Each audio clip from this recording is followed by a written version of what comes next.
Chapter को start किए। जी sir वो चलें करते हैं। Okay, three phase induction motor.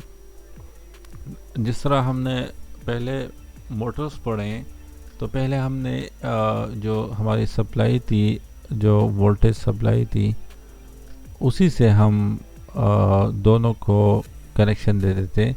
इससे हम कनेक्शन दे देते स्टेटर को भी, और इसी से हम कनेक्शन दे देते रोटर को भी। बट यहाँ पे इस तरह नहीं होगा। यहाँ पे हमने this is three phase induction motor, तो इट मीन्स कि थ्री फेज सप्लाई हमने देनी है ओनली टू स्टेटर। स्टेटर को मैंने थ्री फेज सप्लाई देनी है, रोटर को मैंने कोई सप्लाई नहीं देनी। ओके, रोटर जी को मैंने एनर्जाइज करना है थ्रू इलेक्ट्रोमैग्नेटिक इंडक्शन। जिस तरह ट्रांसफार्मर में होता है, तो उसी तरह यहाँ पे भी हमने रोटर को एनर्जाइज करना है थ्रू इलेक्ट्रोस्टैटिक इंडक्शन।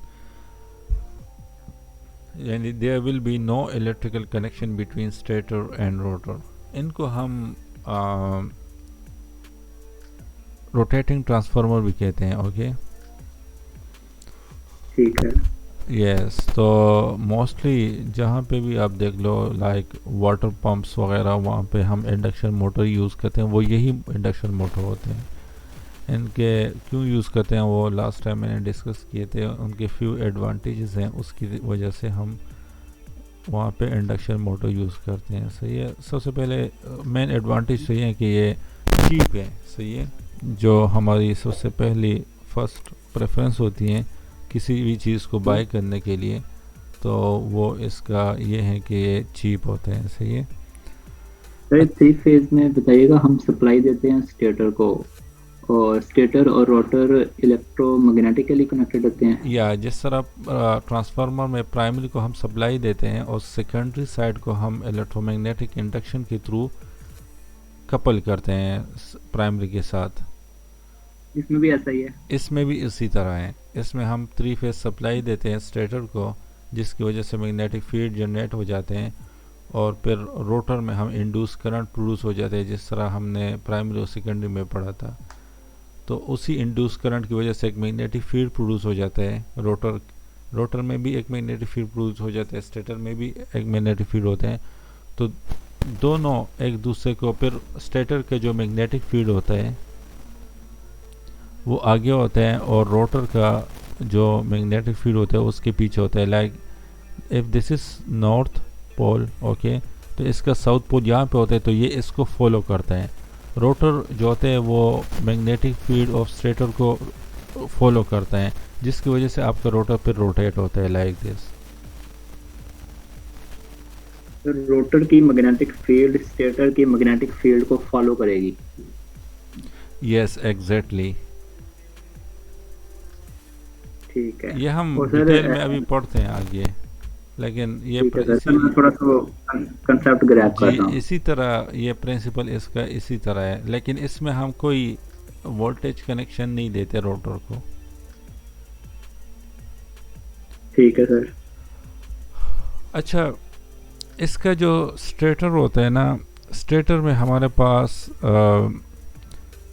सर एक और चीज, रोटेटरी ट्रांसफार्मर की कहने की वजह यही है जो अभी हमने रीजन वजी पढ़ी है, जी, इसी वजह से इसको सर जी, रोटेटरी जिस तरह ट्रांसफार्मर ट्रांसफार्मर कहते में हैं। हम ट्रांसफार्मर और में हमारे पास प्राइमरी और सेकेंडरी आइसोलेटेड होते हैं, उसी तरह ये भी हैं। जिस तरह हम ठीक। ट्रांसफार्मर में वोल्टेज कनेक्शन देते हैं स्टेटर को, तो उसी तरह ये भी है। यहाँ पे भी हम वोल्टेज कनेक्शन सिर्फ प्राइमरी साइड को देते हैं, जस्ट लाइक दी ठीक है सर। ट्रांसफार्मर। ठीक है सर, नेक्स्ट। और रोटेटिंग ट्रांसफार्मर मींस कि इसमें ये रोटेट होता है, जबकि ट्रांसफार्मर तो आपका स्टैटिक डिवाइस है। तो रोटेटिंग ट्रांसफार्मर है, तो इट मीन्स कि यहाँ पे फ्रिक्शनल लॉसेस भी होंगे, जबकि वहाँ पे फ्रिक्शनल लॉसेस नहीं थे ट्रांसफार्मर में। हम्म। अच्छा, इसमें हमारे पास क्या होता है, इसमें हमारे पास एक स्टील फ्रेम होता है। ओके, ये आपका इस तरह का, ये आपका स्टेटर है। This is the stator. Okay, तो इसमें क्या तो होता है, ये स्टील फ्रेम होते हैं। जी, जी ठीक है सर। तो ये उसके अंदर हमारे पास इसी तरह स्लॉट्स होते हैं। ओके, ये ठीक है। और ये स्लॉट्स जो होते हैं ये हमारे पास लेमिनेटेड होते हैं। लेमिनेटेड क्यों होते हैं? क्योंकि हमने ऐसी सप्लाई देनी है इसको, तो उसकी वजह से हिस्टैरिसीस और ईडी करंट लॉसेस को कम करने के लिए हम इसको लेमिनेट कर लेते हैं। सही है। ठीक और है। ये जो लेमिनेशन होते हैं ये तो ऊपर तो स्टील होता है, लेमिनेशन आपके सिलिकॉन स्टील से बना होते हैं।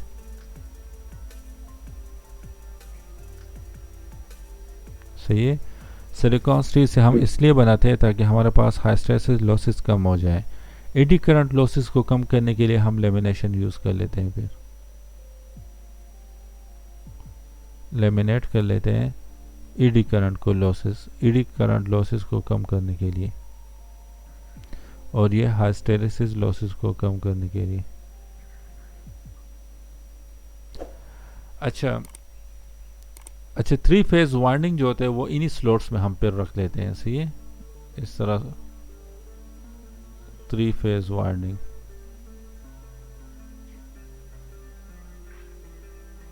इसी तरह हम 3 फेज वाइंडिंग इसमें रख लेते हैं। सही है। अच्छा, ये 3 फेज वाइंडिंग हो गया, तो इसके कितने कनेक्शन है? 1 2 3 4 5 6 टर्मिनल्स आपके पास बाहर आ जाते हैं। 1 2 3 4 5 6, तो ये टर्मिनल्स आपके पास बाहर आ जाते हैं। तो हम तो या तो इसको इस तरह कर लेते हैं कि this is the face, this is the neutral, this is the face, this is the neutral, this is the face, this is the neutral. तो या तो हम इसकी कनेक्शन वाई में कर लेते हैं, सही है, या इसका कनेक्शन जो होता है वो हम डेल्टा में कर लेते हैं। ओके, डिपेंडिंग अपॉन और रिक्वायरमेंट्स। सही है। तो हमारे पास अगर आपने स्टार कनेक्शन करने तो क्या करना होगा? आपको जितने भी न्यूट्रल्स हैं उनको शॉर्ट करना है, उनसे एक कनेक्शन न्यूट्रल आपके को पास कॉमन कर लेना, ठीक है। यस, और दूसरा आपका ये आ जाएगा, 3 कनेक्शन आपके ये आ जाएंगे। So this is the star connected. अगर आपने इसको डेल्टा कनेक्टेड करना है तो फिर आपने इसकी कनेक्शन कुछ इस तरह करना है कि ये 2 कनेक्ट हो जाएंगे, ये 2 कनेक्ट हो जाएंगे और ये 2 कनेक्ट हो जाएंगे। सो यहाँ से एक टर्मिनल आ जाएगा, यहाँ से एक टर्मिनल आ जाएगा और एक टर्मिनल आपके यहाँ से आ जाएगा। सो ये terminal, so this is the delta connected, delta connection. सही है। अच्छा, अच्छा यहाँ पे हमारे पास 3 फेज वाइंडिंग के बाद हमारे पास यहाँ पे पोल्स क्रिएट होंगे। ओके, नॉर्थ पोल आएगा। सर एक बात पूछनी है। जी। सर ये जो आपने डेल्टा कनेक्शन किया है इसमें सर आपने लेफ्ट साइड वाला जो फेज है उसको कनेक्ट किया राइट साइड वाले एंड न्यूट्रल के साथ। तो सर यस। इसको अगर लेफ्ट वाले फेज को इसके एडजेसेंट न्यूट्रल के साथ कनेक्ट कर दें तो फिर?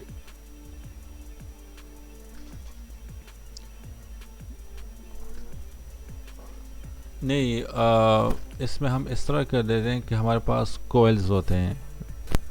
ये आपके डेल्टा क्या? कनेक्शन है। डेल्टा आप इसको फिर इस तरह देख लो कि एक वाइंडिंग आपका ये आ गया, ये वाइंडिंग आपने इसके साथ नहीं कनेक्ट करना है, इस वाइंडिंग को आपने दूसरे वाइंडिंग के साथ कनेक्ट करना है, लाइक दिस। ओके, ठीक है। इस वाइंडिंग को फिर आपने इसके साथ कनेक्ट करना है, लाइक दिस। अभी जो मेरे पास है, तो let's say this is the neutral and and this is the phase and. Okay, तो ये आपका फेज हो गया, ये साइड। ओके, ये आपका न्यूट्रल हो गया। सही है। ठीक है।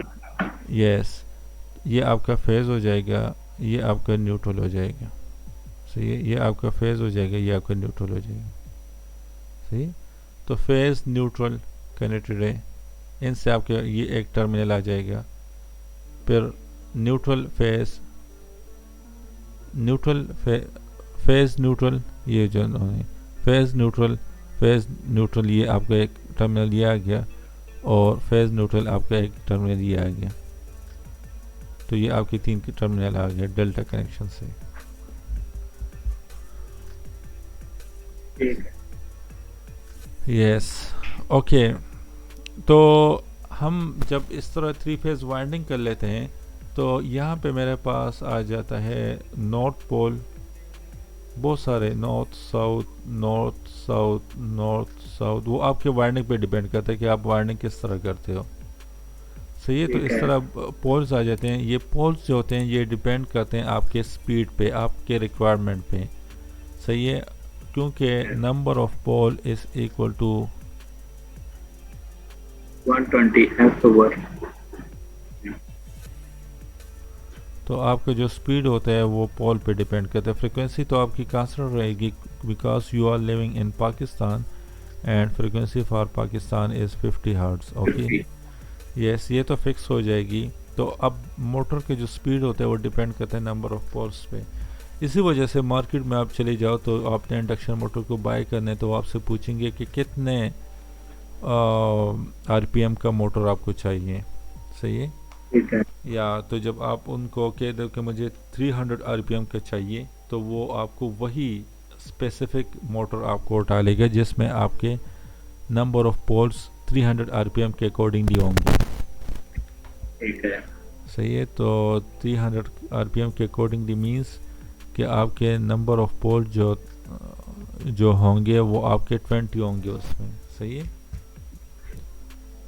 20 होंगे।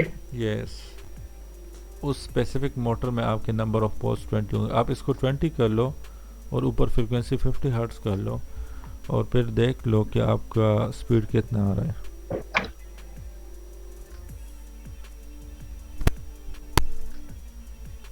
300। ठीक है।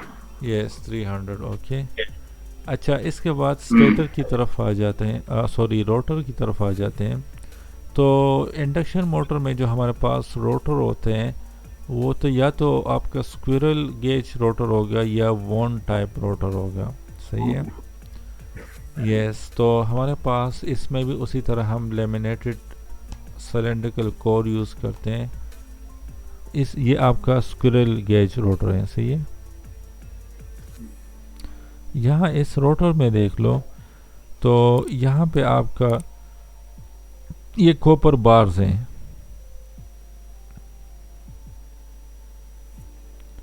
कॉपर बार। यस, कॉपर बार्स हैं। सही है, इसी तरह फिर ये कॉपर बार्स हैं, ओके।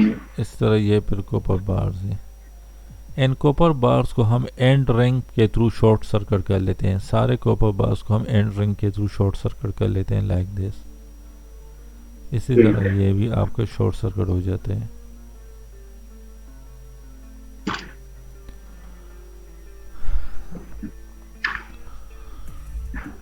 सही है, तो हमारे पास जो जिस तरह स्क्विरल गेज होते हैं ना उसी तरह का ये आपका रोटर बन जाते हैं। वो आपने देखा होगा केज, आपने देखा होगा squirrel gauge cage.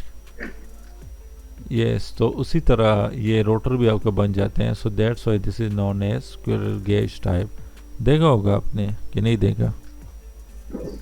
This is the squirrel cage. Okay, ये देख लो। ओके, ठीक है। सही है, जी जी सर, ठीक है, सही है। या ये हो गया। ठीक है। इसी इसकी वो शेप से उसको यस, अच्छा, स्क्विरल ये केज ये कहते हैं। काफ़ी क्लियर पिक्चर है। तो ये देखो, ये बार्स होते हैं, एंड रिंग होते हैं। ओके, तो दिस इज द ठीक है। Squirrel gauge rotor. ठीक है। अच्छा, हमारे पास जो इसका एक नेगेटिव पॉइंट है इस स्क्विरल गेज में, वो ये है कि हमारे पास जो टॉर्क होता है वो हम आगे इक्वेशन पढ़ेंगे। Torque is directly proportion to the series resistance. Okay, लेकिन यहाँ पे हम रेजिस्टर को कनेक्ट नहीं कर सकते। लेट से यहाँ पे मैं रेजिस्टेंस को कनेक्ट कर लेता हूँ तो उसकी वजह से आपके काफ़ी सारे हीट लॉसेस होंगे। Aldous it will increase your starting torque, जो आपका स्टार्टिंग टॉर्क होगा उसको तो ज़्यादा कर लेगा because of the increase of the series resistance. But ये आपका कनेक्टेड होगा इस रोटर के साथ for all the time, so it will increase your heat losses. Okay, तो वो भी मेरे पास नेगेटिव पॉइंट है। मैं वो भी नहीं चाहता कि मेरे हीट लॉसेस बढ़ जाएं। सो इसी वजह से ये पॉइंट इसमें like that is the disadvantage of this square gauge type, कि इसमें हमारे पास स्टार्टिंग टॉर्क जो होता है वो कम होता है, लो स्टार्टिंग टॉर्क होता है।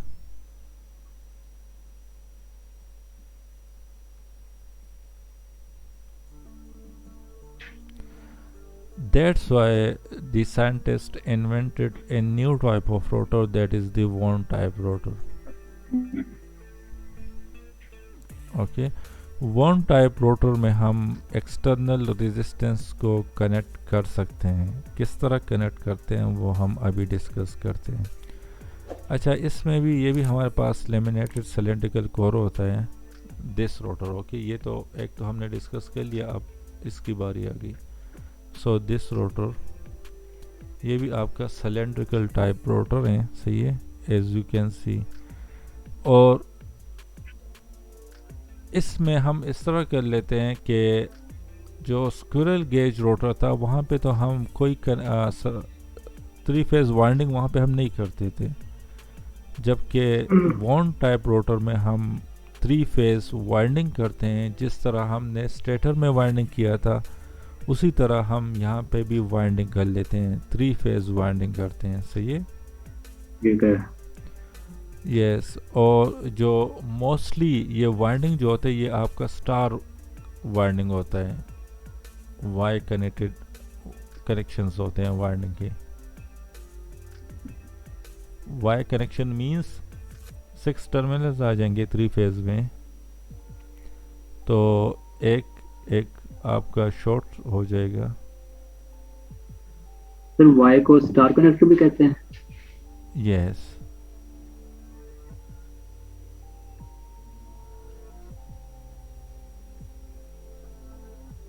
ये आपके 3 फेज वाइंडिंग की है यहाँ पे, तो ये आपके 3 टर्मिनल्स बाहर आ जाएंगे, एक न्यूट्रल साथ में आ जाएगा, सही है। अच्छा, यहाँ पे हम मोस्टली 3 स्टार कनेक्टेड वाइंडिंग करते हैं, सही है, या कनेक्शन जो होते हैं 3 फेज की वो स्टार कनेक्टेड होते हैं। अच्छा, जो ये मैंने अभी रेड लाइन से ड्रॉ किए, red yellow blue and neutral, in winding को हम बाहर ले आते हैं लाइक दिस। ये आपका रेड हो गया, ये आपका येलो हो गया, ये आपका ब्लू हो गया, ये आपका न्यूट्रल हो गया, इस तरह से। ये बाहर यहाँ पे क्या होता है, यहाँ पे मेरे पास स्लिप रिंग्स होते हैं, ये देख लो स्लिप रिंग्स हैं ये, सही है। फिर एक दूसरा स्लिप रिंग होता है यहाँ पे, फुल रिंग होता है। फिर एक तीसरा स्लिप रिंग होता है यहाँ पे। अच्छा, तो आपका जो ये टर्मिनल होते हैं ये हमें इस स्लिप रिंग के साथ कनेक्ट कर लेता हूँ, ये टर्मिनल में इस स्लिप रिंग के साथ कनेक्ट कर लेता हूँ, और जो लास्ट टर्मिनल है वो मैं उस स्लिप रिंग के साथ कनेक्ट, लाइक जो रेड येलो ब्लू हैं वो मैं 3 स्लिप रिंग के साथ कनेक्ट कर लेता हूँ, सही है। अच्छा, इन स्लिप रिंग्स के साथ यहाँ पे ब्रशेस होते हैं।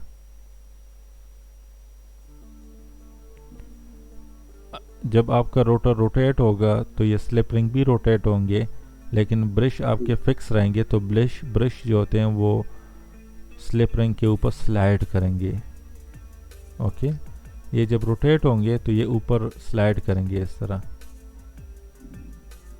ये तो फिक्स होंगे, ये ब्रशेस आपके फिक्स होंगे, सही है। यस, तो यहाँ पे आपके ब्रश के ये टर्मिनल्स आ जाते हैं। और ये भी 3 टर्मिनल उसी तरह R Y and B. Yes, ये ब्रशेस भी उसी तरह होंगे। वेट मैं आपको दिखा देता हूँ इसका एक पिक्चर, यहाँ पे देख लो, this is the rotor. Okay, तो यहाँ पे देख लो, तो आपके ये रेड येलो एंड ब्लू ये आ गए हैं, सही है। अच्छा, यहाँ से ये स्लिप रिंग्स हो गए जो मैंने अभी आपको डिस्कस की, ये स्लिप रिंग्स, ठीक है। यहाँ से ये आपके ब्रशेस हो गए। ओके, वैसे जब रोटर रोटेट होगा तो ये स्लिप रिंग भी उस पर फिक्स होते हैं, वो भी रोटेट होंगे, वो भी इसी तरह रोटेट होंगे, 3 स्लिप रिंग्स। ओके, तो ये ब्रश जो होते हैं ये फिक्स होते हैं यहाँ पे।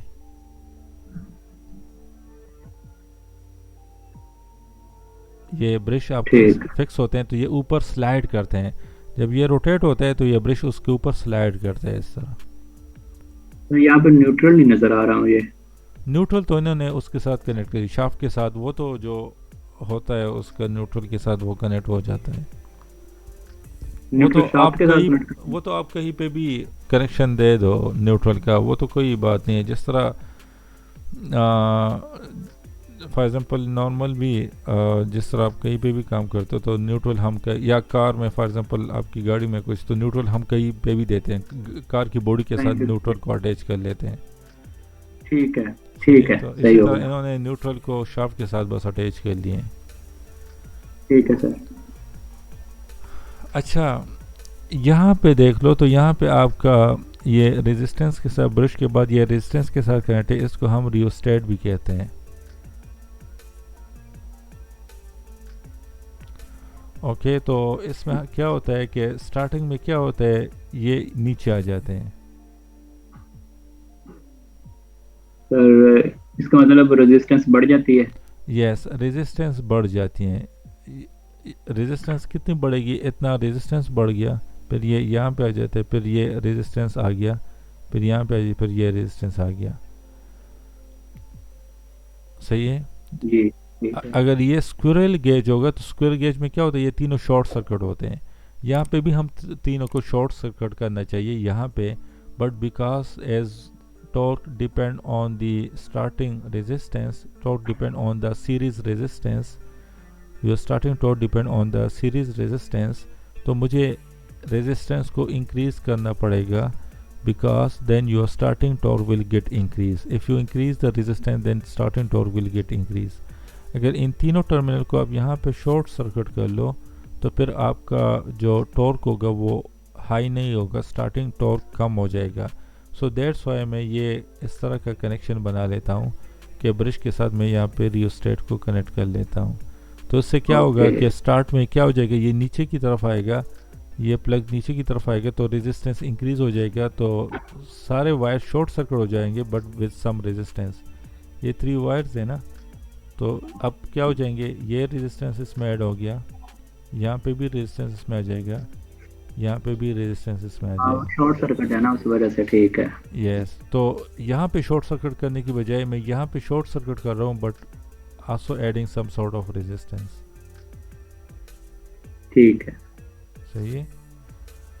अच्छा, जब फुल अपने नॉर्मल स्पीड तक पहुँच जाए तो फिर तो मुझे ये रेजिस्टेंस नहीं चाहिए, क्योंकि फिर तो ये आपके हीट लॉसेस को इंक्रीज करेंगे।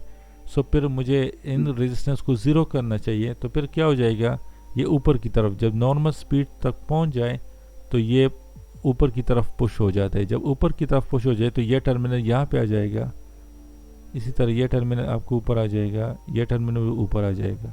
तो आपके जो करंट है वो इस तरफ फ्लो होंगे, वो इस तरफ फ्लो होंगे। इसमें अब रेजिस्टेंस नहीं आ रहा। ठीक है।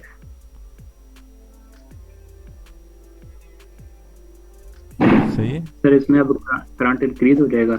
Yes, actually the point is आपको स्टार्टिंग टॉर्क कब चाहिए, जब आपने मोटर को स्टार्ट कर लेते हो तो वहाँ पे आपको स्टार्टिंग टॉर्क की डिमांड बढ़ जाती है वहाँ पे, क्योंकि रोटर को आपने रोटेट करना है तो उसके लिए काफ़ी हाई टॉर्क की ज़रूरत पड़ेगी वहाँ पे। ठीक है। So starting torque depend on the series resistance. सही है। तो स्टार्ट में मैं रेजिस्टेंस इंक्रीज हो जाएगा, ओके, थ्रू रियोस्टेट, लेकिन जब नॉर्मल स्पीड तक पहुँच जाए तो फिर तो स्टार्टिंग टॉर्क की ज़रूरत नहीं है। इट मीन्स कि फिर तो सीरीज रेजिस्टेंस को ऐड करने की ज़रूरत नहीं है। सो दैट्स वाई रियोस्टेट का जो प्लग है ये ऊपर की तरफ चले जाएगा और आपका रेजिस्टेंस ज़ीरो हो जाएगा। क्योंकि अगर आप ये ऊपर नहीं गया तो फिर क्या होगा, फिर भी नॉर्मल स्पीड पे रोटर रोटेट होगा, फिर भी आपके रेजिस्टेंस हैं जिसकी वजह से हीट लॉसेस काफ़ी बढ़ जाएंगे। जी ठीक है। तो ये समझ आ गया अब? जी सर ठीक है। अच्छा, this is all about the rotor. अब रोटेटिंग ठीक है। मैग्नेटिक फील्ड की तरफ आ जाते हैं।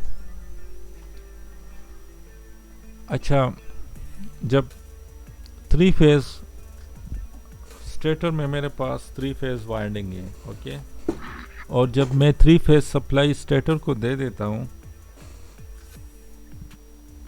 जी। तो वहाँ पे क्या होगा, रोटेटिंग मैग्नेटिक फील्ड प्रोड्यूस हो जाएगा। ओके, ठीक है। यस, थ्री फेज सप्लाई में दे रहा हूँ तो थ्री फेज में क्या होता है,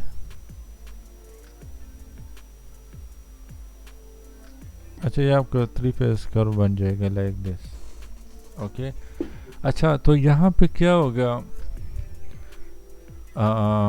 up to this, let's say this is red, this is yellow, this is blue, this is phase 1, this is phase 2, this is phase 3। तो यहाँ phase 1 आपका इतने टाइम के बाद आपका phase 1 एक्टिवेट हो जाएगा। ओके, और जब phase 1 आपका एक्टिवेट होगा, ओके देख लो phase 1 आपका एक्टिवेट हो जाएगा तो phase 2 will act as a reverse, will act as a negative path, क्योंकि करंट में क्या होता है, एक आपका लाइव होता है, एक आपका न्यूट्रल होता है सिंगल फेज में। तो करंट इस पाथ से फ्लो करेगा और इस पाथ से रिवर्स आएगा अपनी, this will be the return path of this current. Okay, electron ठीक है। यहाँ पे जाएगा और फिर इसके थ्रू वापस आएगा, न्यूट्रल वायर के थ्रू फिर वापस आएगा।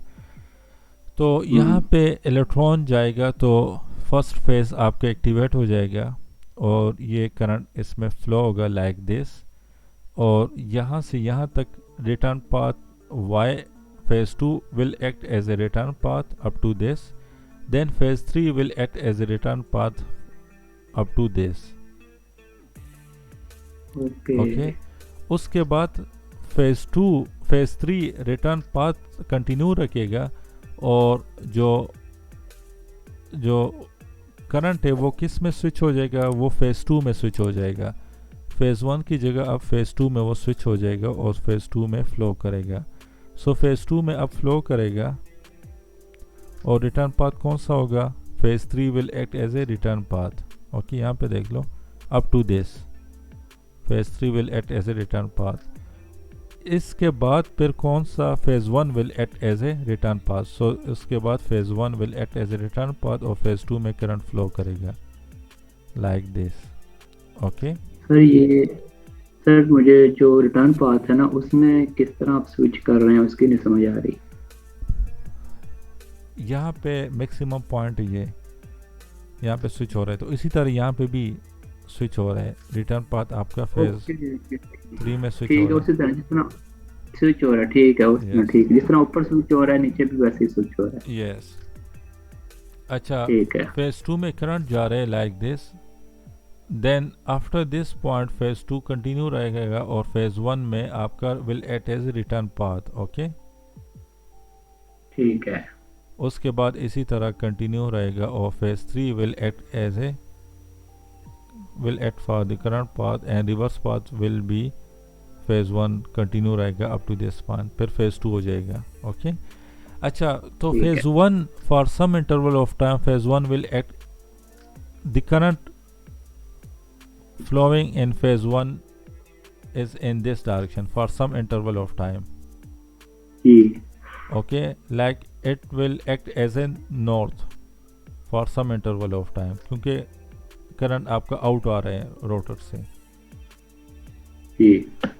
यहाँ के लिए ये नॉर्थ करेगा, फिर after some interval of time यही phase 1 will act as a return path like this, ये साउथ बन जाएगा, फिर यही फेज 1 आपका फिर साउथ बन जाएगा। ठीक है, सही है। मैं फेज़ 1 को ले रहा हूँ, मैं कोई और नहीं, मैं फेज़ 1 को ले लेता हूँ। तो for this interval of time phase 1 में करंट इस डायरेक्शन में फ्लो होगा तो ये act as a north pole करेगा। उसके बाद तो आपका करंट इसमें फ्लो ही नहीं होगा, उसके बाद करंट आपके फेज़ 2 में फ्लो होगा। ओके, तो after some interval of time फिर फेज़ 1 एक्टिवेट हो जाएगा फॉर द रिवर्स करंट। ठीक है। सही है। तो this phase one will act as a south pole. सही है। तो ठीक। मैं यही समझाने की कोशिश कर रहा हूँ कि आपके इस तरह नहीं होगा जिस तरह डीसी में लास्ट टाइम हमने डिस्कस किया था कि आप स्विच दे दो, तो जहाँ पे करंट आउट आ रहे हैं तो वो आपके फिक्स नॉर्थ पोल हो जाएंगे, जहाँ पे करंट इन जा रहे हैं रोटर में तो वो आपके फिक्स साउथ पोल हो जाएंगे और वही रोटेट करेंगे।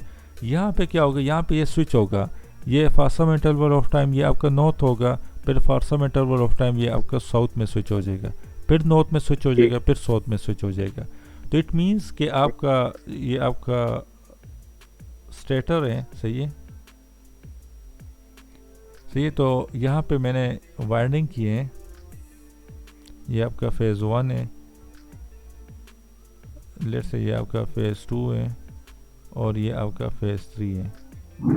तो यहाँ पे क्या होगा, for some interval of time यहाँ पे नॉर्थ पोल हो जाएगा, फिर for some interval of time ये साउथ हो जाएगा और ये आपका नॉर्थ हो जाएगा, फिर for some interval of time ये साउथ हो जाएगा और ये नॉर्थ हो जाएगा, फिर for some interval of time ये साउथ हो जाएगा और ये नॉर्थ हो जाएगा।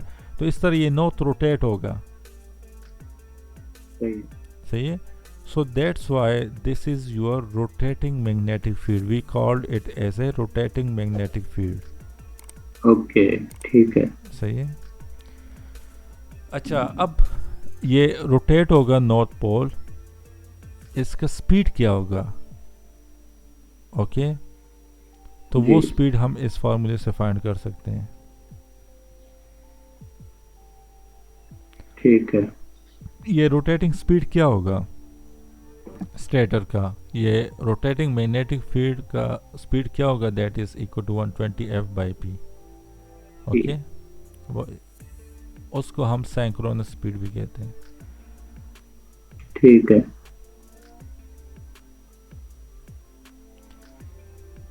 अच्छा, यहाँ पे इन्होंने ये एक पॉइंट डिस्कस किया है कि it can be shown that the magnitude of this rotating field is constant and is equal to 1. ये हम नेक्स्ट क्लास में डिस्कस कर लेंगे ये किस तरह आता है, ये पॉइंट 1.55 m ये किस तरह आता है। सही है। तो आप यहाँ तक इसको अच्छी तरह से रीड कर लो, कोई कंफ्यूजन ठीक हुआ है। तो फिर नेक्स्ट क्लास में हम डिस्कस कर लेंगे। ठीक है सर। यस।